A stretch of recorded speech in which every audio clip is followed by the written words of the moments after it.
I got the cap off, surprisingly, but the surface is pretty rough.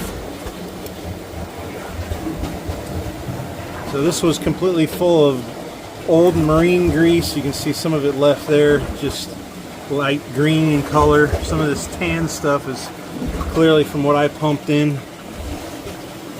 But the drain is completely clogged. I think there's one underneath in the center of this as well.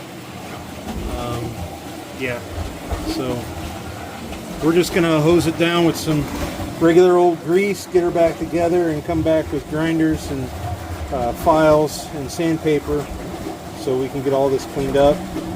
I thought that this was two separate pieces split like here, that I'd be able to use this to jack it up, but it won't, so we'll have to utilize that wonderful beam and take the weight off this side and just rotate this body, take it out the top, clean everything, and get her all back together after we've polished up the shaft.